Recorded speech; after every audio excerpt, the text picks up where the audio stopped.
Abre aspas, o primeiro jornal multidigital do eixo SP-Rio. Abre aspas.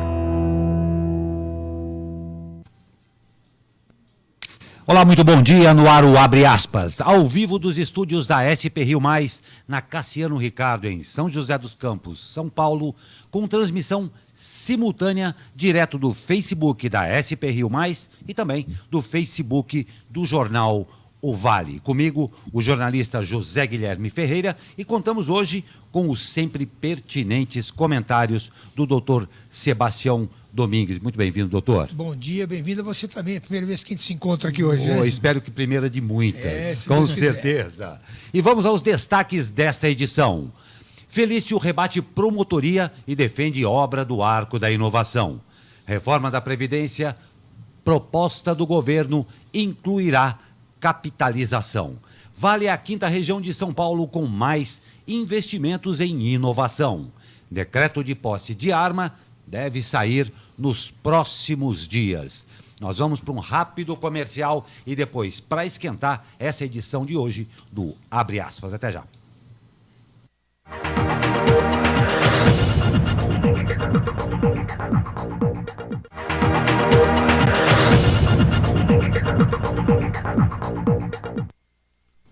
Abre aspas ao vivo com você pelo Facebook da São Paulo Rio Mais e jornal O Vale. Participe enviando sua crítica, sugestão, sua pergunta. Essa participação, essa interatividade é o que faz o jornal ficar mais dinâmico e, claro, te dar mais satisfação e principalmente uma coisa que é uma preocupação muito grande nossa. Essa interatividade, assim como hoje nós temos o doutor Sebastião, a participação do jornalista Guilherme, toda a nossa equipe aqui gera a possibilidade de nós fazermos um jornal melhor para você. Então a sua participação é muito importante. E vamos às notícias, começando quente aqui com o ministro da Economia, Paulo Guedes, informou ontem que o governo incluirá na proposta de reforma da Previdência Social a ser enviada ao Congresso em fevereiro, a previsão é de um regime de capitalização.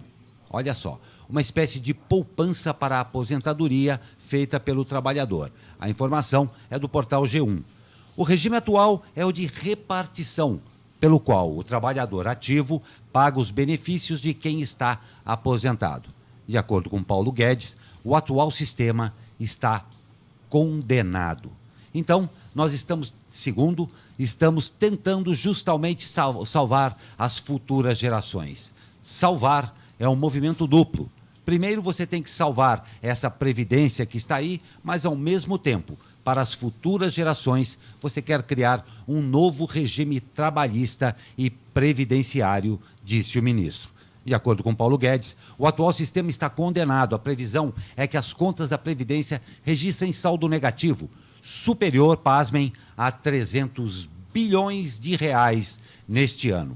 Ainda não estão claras todas as mudanças propostas, e eu peço aqui ao doutor Sebastião. Doutor Sebastião, como é que o senhor vê esse primeiro momento e esse muito preocupante, ainda não estão claras todas as mudanças? O que eu gostei de ver foi que parece que o grupo que está discutindo a Previdência é um grupo muito grande e muito heterogêneo. Tem pessoas da Câmara que se debruçaram sobre isso, tem vários experts do assunto, né? O fato concreto é que do jeito que está não dá. Isso a gente sabe, porque a população está envelhecendo, né? Ou seja, cada vez mais você tem menos jovens para bancar o caixa da aposentadoria dos que se aposentam, já que o regime hoje é esse regime de caixa, que o dinheiro entra e automaticamente sai para pagar a aposentadoria. Então, as pessoas esquecem rapidamente o que aconteceu na Grécia, há muito pouco tempo atrás. A Grécia chegou num ponto que ela simplesmente não pagou mais nada para ninguém, quer dizer, ficou todo mundo sem receber nada. Então, quer dizer, o que esse governo ou qualquer governo tem que fazer é evitar que a gente chegue numa fase de insolvência. É claro que quando as medidas vierem claramente a serem expostas claramente, vai haver muita discussão, porque todo mundo, na verdade, só pensa no seu bolso, né? E ninguém, o brasileiro tem assim o dom da imortalidade, né? E o dom da juventude, né? O brasileiro não envelhece, não morre e também não faz xixi, né? Porque não tem banheiro público em lugar nenhum no Brasil. São características do povo brasileiro, né? Então, mas efetivamente a gente envelhece, a gente faz xixi. Então, quer dizer, O envelhecimento é um fato da população como um todo, e é preciso mudar o sistema. Esse regime de caixa, esse regime de captação, que seria teoricamente o mais lógico, a longo prazo é complicado se o país não tem uma estabilidade econômica boa e um desenvolvimento econômico também consistente. Vamos ver, quer dizer, mas o fato é que do jeito que está, não dá para ficar. E às suas vistas, o senhor creia que do que está sendo proposto, esse seja o viés mais interessante para o momento do Brasil, confiando numa evolução e uma estabilidade? Não há dúvida que tem que fazer o regime de capitalização. Isso aí não tem. Porque são duas opções. São três opções, né? Primeira opção você faz o regime de capitalização. Você faz uma poupança e essa poupança você vai retirar depois quando você se aposentar. Perfeito. O segundo é o governo banca. Seja o que aconteça o que acontecer, o governo banca. Tá certo? Isso aí implica em mais impostos e também é injusto, porque é uma coisa que não é qualitária, né? E a terceira é essa que é de hoje, que você tem a pessoa contribuindo de um lado e a pessoa recebendo do outro. Vai tudo muito bem, enquanto as pessoas contribuem mais do que recebem. Vou dar um exemplo para vocês aqui da minha casa. O meu sogro era funcionário do Banco do Brasil. Ele se aposentou com em torno aí de 55 anos. Ele viveu, até 1999, ele viveu mais 20 anos como aposentado. Volto a dizer, ele contribuiu durante 30, viveu mais 20 anos como aposentado. A minha sogra, graças a Deus, está com 92 anos hoje, já recebe há 30 anos. Então, São 50 anos. São 50 anos de pagamento de um benefício pelo qual a pessoa contribuiu 30. E isso aí, cada vez mais, porque as pessoas estão vivendo mais. Esse sistema é insustentável. É insustentável isso daí. Os exemplos não nos faltam, aqui e no resto do mundo também. E ontem, na reunião ministerial que durou 3 horas, o ministro Onyx Lorenzoni disse que será levada nesta quarta-feira ao presidente Jair Bolsonaro o texto de uma medida provisória, cujo objetivo será coibir fraudes previdenciárias. De acordo com Paulo Guedes, o texto contra fraudes e privilégios vai gerar uma economia de 17 a 20 bilhões de reais por ano. Desculpe, interrompido. Tem duas coisas que a gente observa toda vez que muda o governo, né? A primeira delas é a seguinte: existem, como o governo acabou de dizer, 700 mil imóveis né, que são do governo. Nós vamos vender. E nós vamos vender. Todo governo fala isso, né? E quando ele vai ver na prática, muitos são enrolados judicialmente, muitos são doações, a pessoa morreu, doou para o governo. Então, não é tão simples assim de executar se fosse uma coisa tão fácil. E a segunda é essa aí: vamos coibir as fraudes. É claro que hoje, com toda a biometria, com toda a informática, é muito mais fácil você coibir. Você pode ter... Vou dar um exemplo do cartão de crédito. Vocês aqui devem ter passado pela experiência de alguém do cartão de crédito ligar para você. Por quê? Porque você comprou uma coisa num lugar onde você habitualmente não faz. Não compra, exato. Quem que faz isso? É um software, é um programa de computador. Quer dizer, ele vai lá e vê qual é o seu programa, seu perfil. Seu perfil. A mesma coisa o INSS, quer dizer, você tem um perfil de aposentadorias, tá certo? De locais. De repente, chega em Paraibuna, você começa a aposentar 1.000 pessoas por mês.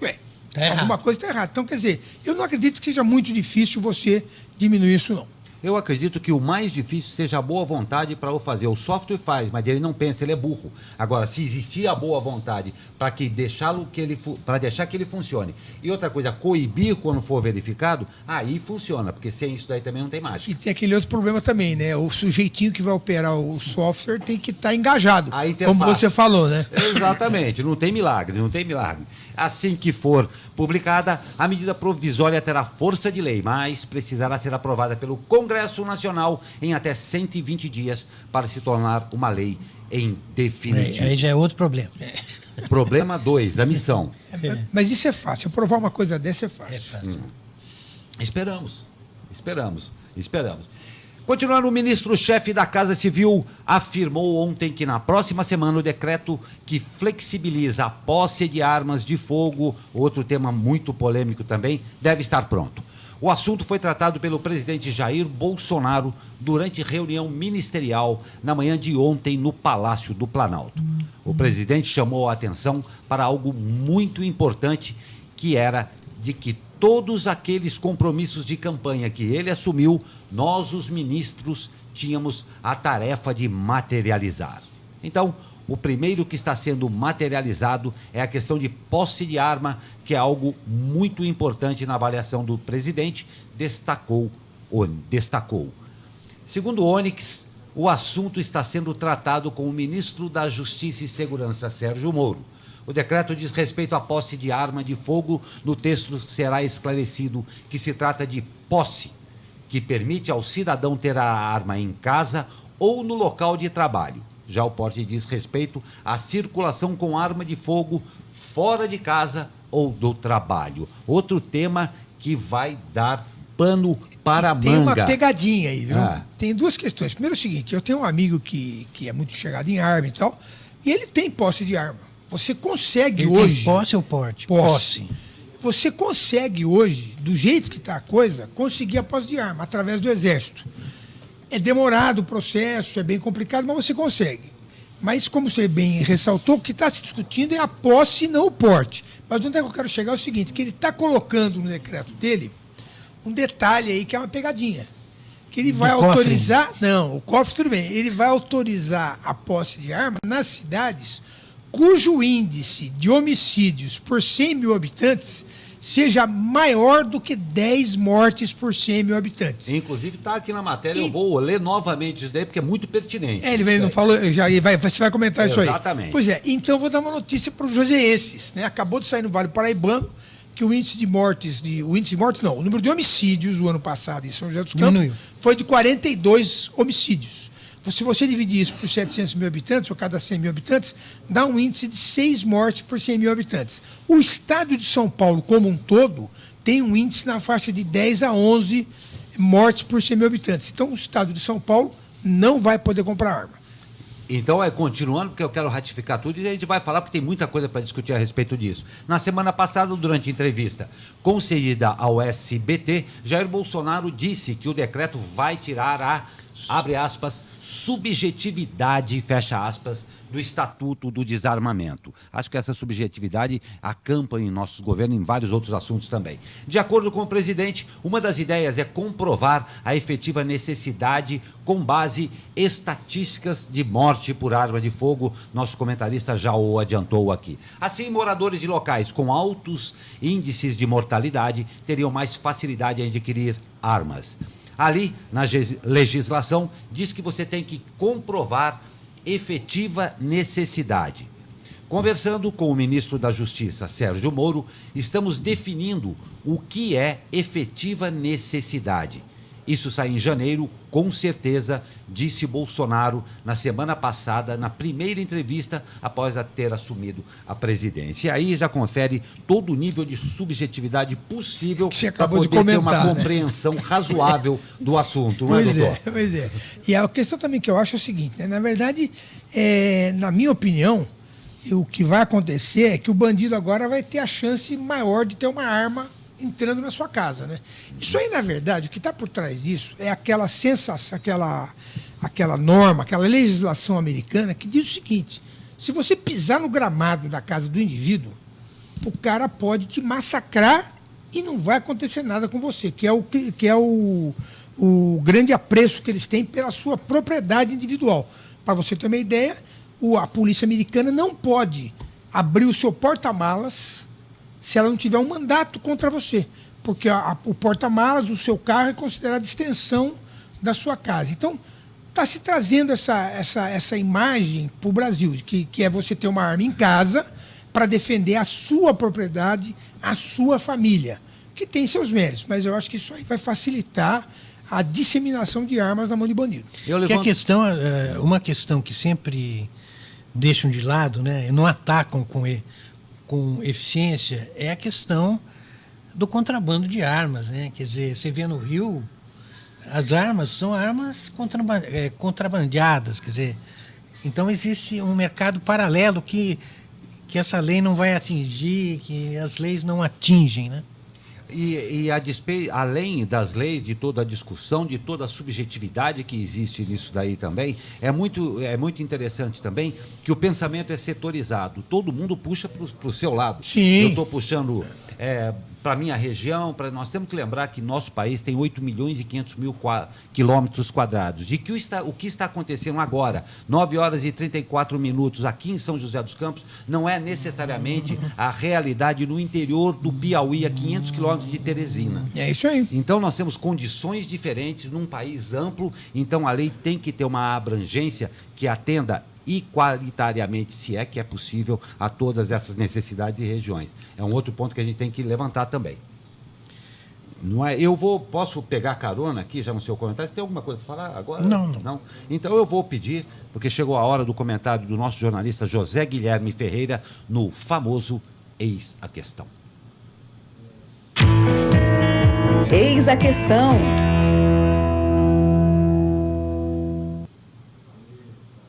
Bom, novo governo, velhas práticas, né? A polêmica de ontem ficou por conta da nomeação de Antônio Hamilton Mourão, filho do vice-presidente Hamilton Mourão, para assessor do presidente do Banco do Brasil, como assessor do presidente do Banco do Brasil. Um funcionário de carreira, o filho do vice-presidente foi promovido e o salário deu um salto de 12 mil para 36 mil reais. Ele merece, disse o pai. É de minha inteira confiança, disse o novo presidente do banco, Rubens Novaes. Teria sido incompreendido nas gestões anteriores. Esse é um ponto. O segundo, a combatida regra da compensação para perdedores também tem entrado em cena. Vários deputados, ex-deputados ligados a Bolsonaro não reeleitos, vão ocupar cargos, sim, no segundo time dos ministérios. O governo que se elegeu contra Trambiques ficou sabendo ontem pelo jornal Zero Hora mais uma estripulia do ministro Onyx Lorenzoni da Casa Civil. Ele teria usado 80 notas fiscais da empresa de um amigo para receber 317 mil de verba de gabinete entre os anos de 2009 e até o ano passado. Detalhe, ele é o único cliente da empresa. Lorenzoni, como se sabe, já tinha confessado Caixa 2 em campanha. Zé Guilherme, essa notícia eu não estava sabendo, não. Furo? Não é furo, não. Mas é do Mourão. Não, do Mourão, não, do Onyx. Do Onyx Lorenzoni, é da Folha. Onyx. O Onyx é o carro? Não. Sei lá, deve ser. A pedra é o quê? A pedra é Onyx, que eu saiba. Ótimo isso daí. Olha, eu faço um adendo aqui também. Vale lembrar que os parentes de Fabrício Queiroz, ex-assessor de Flávio Bolsonaro, faltaram ao depoimento sobre o caso COAF no MP do Rio de Janeiro. Enquanto Queiroz está internado no Albert Einstein, o caso permanece aberto. Então, nesse rol de coisas erradas aí, é o seguinte, essa história do Fabrício aí, que foi mais lamentável que, se fosse em outros tempos, ele talvez tivesse sido chamado para uma condução coercitiva, né, que agora não pode mais fazer, é você dizer que não pode comparecer ao Ministério Público, que vai para a televisão e dá uma entrevista. Pois é. Isso é um assinte. Exatamente. É uma falta de vergonha, um desrespeito total às instituições. Mas voltando no começo dessa história toda, é o seguinte, está faltando no governo Bolsonaro, não sei quem, né, não sei que figura, para primeiro segurar um pouco o presidente para ele falar menos, né? Porque ele pensa as coisas e sai falando. Hoje foi citado isso, já que está na hora de se falar menos. Pois é. Segundo, ter a oportunidade de apresentar as decisões. Essa decisão do filho do Mourão aí, quer dizer, a rigor, ele é um funcionário de carreira. É óbvio que, sendo filho de quem é, ele deve ter sido preterido nos governos petistas, não há a menor dúvida disso. Foram 16 anos, quer dizer, pode ser que ele tenha competência. Então, é um negócio meio discutido. Quer dizer, como disse ontem um comentarista na TV Cultura, ele falou, olha, o governo tomou cuidado de chamar os presidentes das caixas econômicas do Banco do Brasil e todos os diretores, todos por critério técnico, tá certo? E por indicação técnica. Indicação única e exclusiva do Paulo Guedes e dos presidentes que assumiram. Aí, por causa de uma nomeação que eu acho que é no momento errado, né? Talvez ela não seja errada, mas no momento errado, você esquece tudo que foi falado, que foi feito, que é muito mais importante, porque vocês devem lembrar, as diretorias da Caixa Econômica, por exemplo, eram loteadas pelos deputados. Isso foram focos grandes de corrupção. Então ele se queima por coisa. Eu vou voltar um pouquinho atrás. Por exemplo, um porta-voz que pudesse alinhar todos esses discursos, né? Resumindo, você está dizendo o seguinte, que o presidente tem que parar de usar o microfone. É mais ou menos isso. Seria bom. O tweet. Não, quer ver um outro exemplo que eu posso citar aqui, que foi flagrante? A tal da ministra lá do Direito da Família e tal, Amanda, como é o nome dela? A menina que falou da história do menino veste azul e a menina veste rosa. Ela citou...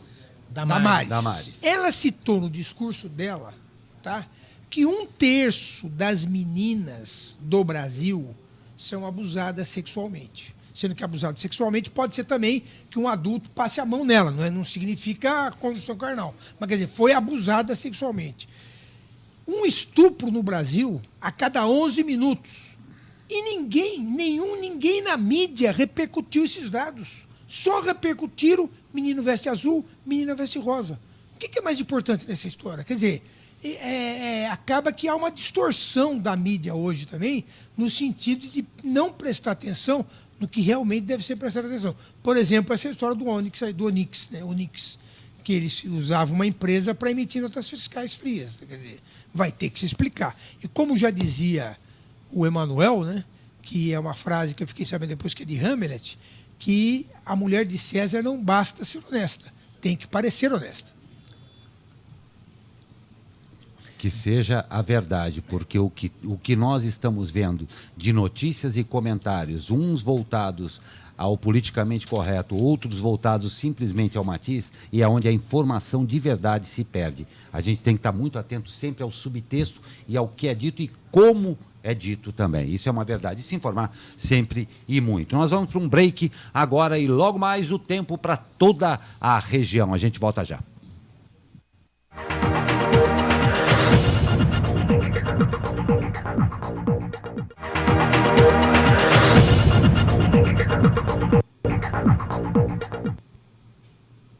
E voltamos com o tempo com Cristiane Nascimento. Bom dia, Glauco Turzi. A quarta-feira começou com céu nublado e temperatura mínima de 22 graus em São Paulo. O dia será de predomínio de céu parcialmente nublado, com períodos claros. Com o calor, há possibilidade de pancadas de chuvas no final da tarde e início da noite em pontos isolados. E as temperaturas permanecerão elevadas, com máxima de 34 graus no Vale do Paraíba, na Serra da Mantiqueira, Alto Tietê e Capital Paulista, e 35 graus no litoral norte. Cristiane Nascimento do Tempo Vale para o jornal Abre Aspas. E vamos com as notícias regionais. Em entrevista ontem para a SP Rio Mais e o jornal O Vale, o prefeito Felício afirmou que confia que o Arco é a solução mais adequada para o problema de trânsito na região e que está tranquilo com a ação movida pelo MP.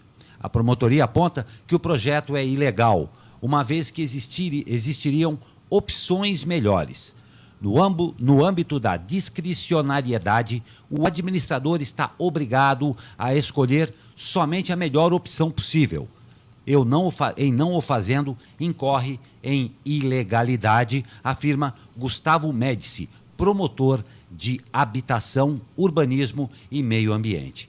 Ontem, o prefeito defendeu a construção do Arco em entrevista à SP Rio Mais e jornal O Vale. Veja um trecho dessa entrevista. A gente tem a notícia de ontem de que o MP pediu à Justiça para barrar a obra do Arco da Inovação, com uma série de alegações. O senhor tem conhecimento disso, né? Sim. Se eu não me engano, a 5ª ou 6ª tentativa de barrar a obra do Arco da ponte estaiada do Arco da Inovação. A gente vê com muita tranquilidade, até porque os argumentos utilizados, apesar de não ter sido notificado judicialmente, né? Chegou às minhas mãos até os argumentos utilizados. E, na verdade, os argumentos são os mesmos das outras ações que a Prefeitura já se defendeu, já colocou. Isso já foi objeto do Ministério Público. Transporte individual e não coletivo. Exatamente. É uma afirmação bastante estranha, mas a gente entende, esse é o papel da promotoria, do Ministério Público, então bastante tranquilo, porque a gente sabe que ali vai beneficiar, são mais de 60 mil usuários do transporte coletivo, 180 mil veículos, muitos pedestres, então a gente está bastante tranquilo que esse tipo de apontamento vai ser facilmente demonstrado. Esse é o papel do Ministério Público, muita gente não entende muito bem qual é o papel, mas é isso, o próprio Ministério Público já tinha analisado esse mesmo tema sobre o ponto de vista ambiental e não abriu nenhum tipo de investigação. Agora a Justiça vai determinar, e assim como outros momentos que a Justiça já analisou a obra da ponte, eu tenho certeza que tudo vai fluir normalmente. O que é uma pena é que gasta-se recursos públicos. O meu dinheiro, o seu dinheiro, o dinheiro de você que está assistindo.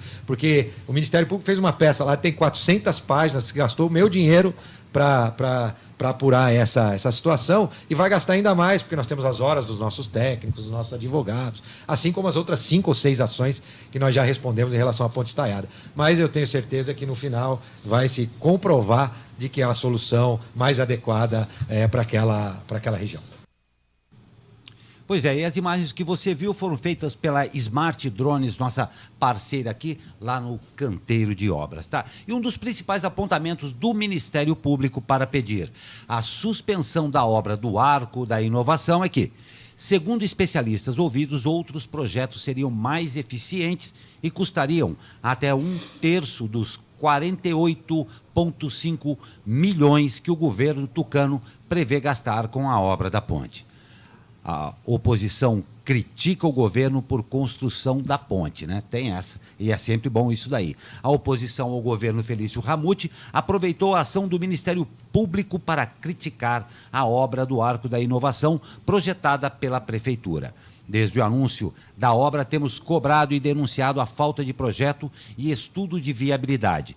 É uma ponte caríssima de quase 50 milhões que não resolverá o problema de trânsito, disse o vereador Wagner Balieiro, líder da bancada do PT na Câmara. Mesmo com a obra concluída, todos os atuais semáforos irão permanecer e a Prefeitura não apresentou nenhuma alternativa que pudesse ser utilizada no lugar dessa ponte, afirmou o parlamentar petista. A entrevista completa do prefeito Felício Ramute com os planos está no portal da SP Rio Mais para você conferir e vale a pena ele falando de muito mais coisa. Mas vamos à ponte. Pois é, o que me preocupa um pouco nessa história não é nem a ponte, né? O que me preocupa nessa história é essa mania, parece que virou no Brasil, do judiciário querer ser executivo, né? Porque isso é um problema eminentemente do executivo. Quer dizer, o prefeito é que tem que decidir o que é melhor. Quer dizer, agora o Ministério Público vai ficar discutindo se, em vez de fazer uma ponte, você tem que fazer um túnel. Quer dizer, porque para mim, não sou engenheiro, mas se você quer eliminar um cruzamento, só tem 2 opções, né? Ou você faz um viaduto, ou por baixo ou por cima. Ou você faz um viaduto ou um túnel. Na verdade, diz que originariamente ali era para existir realmente um complexo de viadutos, né? Que foi inviabilizado porque foi se ocupando os quadrantes ali da região. Mas essa questão é essa. A outra bobagem que eu vejo o pessoal falar, que é um negócio assim que eu não entendo, 2 bobagens que eu acho que falam sobre o Arco da Inovação. A primeira delas é sobre o meio ambiente. Alguém, por acaso, fez a conta de quantos quilos de CO2 um carro elimina parado num congestionamento de um trânsito? Se você vai eliminar o congestionamento, quanto você vai diminuir a poluição do ambiente naquele local? Primeira questão. Quer dizer, fluidez significa menos poluição. A segunda questão que falam também, que eu não entendo, que é uma bobagem, lançarem uma vez uma discussão sobre a ciclovia. Ninguém faz ciclovia em ponte. A ciclovia vai ser por baixo. Você quer que o ciclista suba a ponte e desça depois? Não. Ciclovia vai ser por baixo, como em todo lugar. Isso aí, você vai no Canadá, você vai onde você quiser, a função do cara faz a ponte e faz a ciclovia por baixo. A terceira questão é eliminar semáforo. A função de uma ponte dessa não é eliminar semáforo, porque senão você não vai deixar ninguém mais passar por baixo. Vai fechar o posto de gasolina, vai fechar o shopping Colinas, porque ninguém vai poder transicionar por baixo. A função da ponte é eliminar o congestionamento decorrente das pessoas que saem de um ponto e vão para outro. Por exemplo, Faculdade Urbanova, a Univap. quantidade de pessoas que faz esse cruzamento vindo de todas as regiões da cidade para ir para a Urbanova é enorme.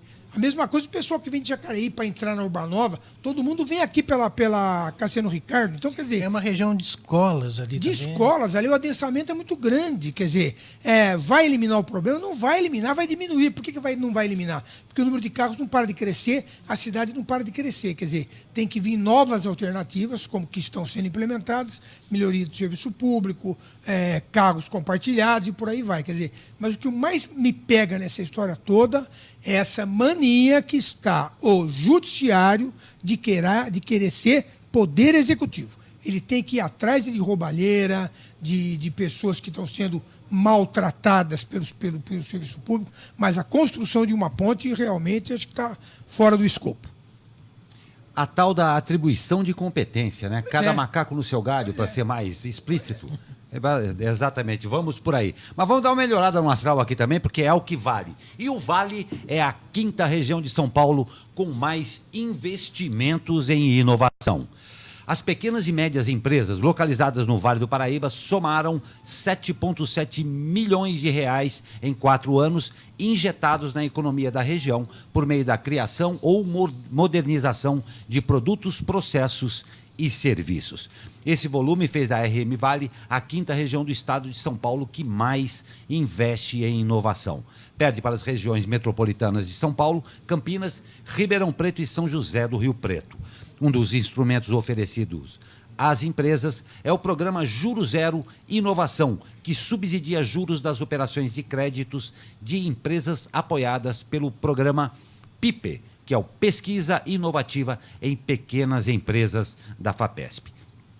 Ao inovar, as pequenas empresas se tornam mais competitivas e preparadas para enfrentar os desafios do mercado, pois passam a oferecer melhores produtos, a produzir de forma mais eficiente, reduzir custos e a otimizar lucros, declarou Rafael Bergamaschi, gerente de negócios da Desenvolve SP.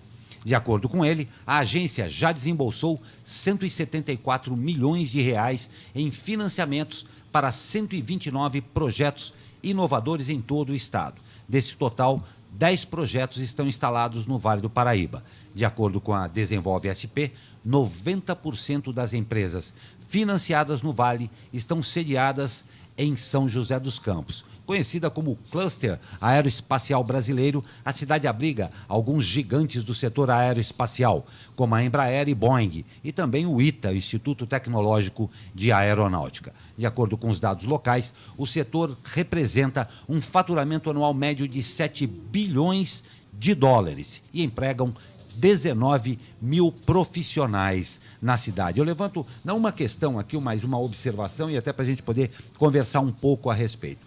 Há poucos dias atrás, numa outra edição, nós estávamos conversando aqui com o Zé também, da importância da tecnologia. Nós estamos num vale considerado um dos mais tecnológicos, inclusive da América do Sul, um polo realmente. Tecnologia é condição sine qua non para desenvolvimento e para progresso em qualquer que seja a situação.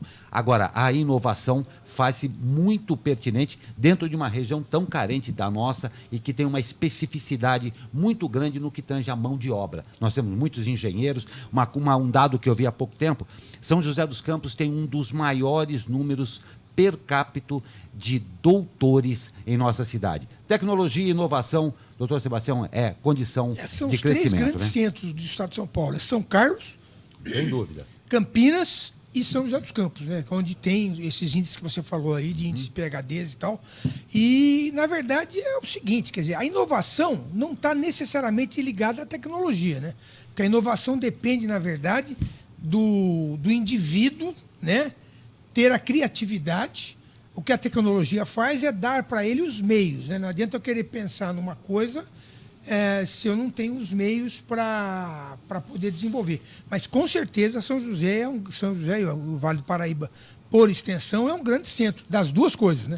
De inovação e de tecnologia. Eu faço um link aí, concordo com o senhor com relação que não é necessária a tecnologia, mas em termos culturais isso daí faz toda a diferença do mundo. Na medida em que você domina, detém e produz tecnologia, a inovação ela é muito acelerada. E repito mais uma coisa, cultura. Eu vou citar um exemplo, não sei se vocês concordam comigo. São José dos Campos, ITA, Embraer, Tecnologia, Parque Tecnológico.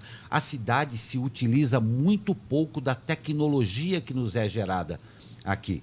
Eu estou falando em termos de conhecimento, de troca disso daí. Uma cidade, Atlanta, é uma cidade que tem um dos mais altos níveis de tecnologia nos Estados Unidos, porque colaborou com institutos de pesquisas da região e da cidade para inovar. Você faz isso, você vai estar desenvolvendo um novo flap para uma aeronave. Você vai desenvolver um sensor para pôr no meio-fio em que já comunica lá, eu estou falando isso coisa de 10, 15 anos atrás. Eles fizeram parcerias muito interessantes que centros tecnológicos disponibilizaram mais vagas de emprego com apoio, com aporte de algum capital, mas a tecnologia era local. E em São José dos Campos e em todo o Vale do Paraíba, a maioria dos nossos semáforos ainda são burros.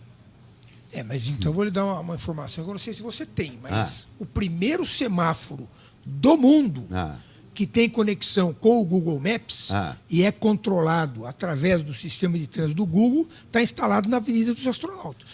Que perfeito. Aproximadamente um ano. E chegou aonde exatamente nós queremos chegar. Esta interação é imprescindível para que a coisa aconteça. O nosso prefeito, ele tem assim uma afinidade por tecnologia muito grande. E já antes dele, outros prefeitos, o Emanuel, o Cúrio, acredito que o Carlinhos também, já estavam tendo uma grande interação com o ITA e com o Parque Tecnológico, usando dos meios, inclusive vários projetos de mobilidade urbana que foram discutidos em São José, foram apresentados e discutidos com o pessoal de transportes do ITA. Perfeito. Você vê os aplicativos, né, de ônibus, de saúde, né? Tudo ligado a... Até mesmo as bicicletas têm uma coisa tecnológica, né? Muito. GPS. E isso tudo é para ratificar exatamente essa necessidade. É interessante. Todos esses dados que o doutor Sebastião falou assim, claro, são evidentes aqui. É preciso fazer, mas tem que ter a coisa da cultura também. Nós estamos, todo mundo adora. Você não adora falar que mora em São José dos Campos? Sim, lógico. Há pouco tempo atrás eu estive em Botucatu na formatura da minha sobrinha. Quando você fala São José dos Campos, existe uma certa referência, e eu particularmente não nasci em São José dos Campos, mas me encho de orgulho, porque daí você sobe no salto. Claro, eu sou de São José dos Campos, cidade tecnológica e tal, e isso é muito bacana para todos nós. Mas vamos para o outro lado da moeda agora, aqui tem mais coisas. São José dos Campos fechou 2018 com a menor taxa de homicídios desde 2001, quando a Secretaria de Segurança Pública começou a divulgar os dados. No total, São José teve 42 vítimas desse tipo de crime. De acordo com os dados e boletins de ocorrência da Delegacia de Investigações Gerais, a taxa de homicídios teve uma queda de 19,32% com relação ao ano de 2017. O índice de crimes com a autoria identificada pela Polícia Civil em 2018 foi de 98,7%. Dos 39 casos de homicídio, 35 foram esclarecidos. A maioria dos homicídios em São José foi motivado por brigas. O crime passional liderou o ranking dos principais motivos dos autores. Outro crime que se destacou foi o feminicídio. Somente no mês de outubro foram 3 casos dessa natureza na cidade. Segundo o delegado da Delegacia de Investigações Gerais, Neymar Camargo, os crimes ligados ao tráfico de drogas foram os que mais tiveram redução em 2018. E a nova comissão processante no caso do vereador Maninho 100%, do PTB, acusado de cobrar pedágio de um assessor do gabinete em setembro de 2017, decidiu em reunião na tarde de ontem que manterá a investigação contra ele. Após polêmicas e acusações de irregularidade, as denúncias que envolvem a primeira formação da comissão serão apuradas pelo Ministério Público. A nova comissão foi definida por sorteio, como determina o regimento da casa. Tem a vereadora Juliana Fraga, do PT, como presidente da nova comissão, além dos vereadores Dulce Rita, do PSDB, e Calazans Camargo, do PRP. A denúncia contra o vereador Maninho 100% depende do parecer do Ministério Público, podendo resultar no arquivamento do processo ou em uma votação do plenário para uma possível cassação do mandato político. Alguma observação aí, Zé? Várias, né? O primeiro deles é que realmente a Câmara não pode deixar de avaliar. E quem não deve, não teme. Quer dizer, houve aí uma postergação, uma certa confusão. E isso gera inquietação. Quer dizer, eu acho que os políticos ainda não entenderam muito bem o que está acontecendo no país, né? Quer dizer, a população está meio cansada dos políticos ou das velhas práticas políticas. Então, é importantíssimo que os vereadores mostrem transparência nas suas atitudes e nos seus procedimentos, porque a eleição já está aí. E nós podemos ter, de novo, um tsunami na área da vereança também, se os vereadores não se atentarem a esse detalhe de que as pessoas hoje querem transparência. Não tenha a menor dúvida. E vamos ao esporte regional.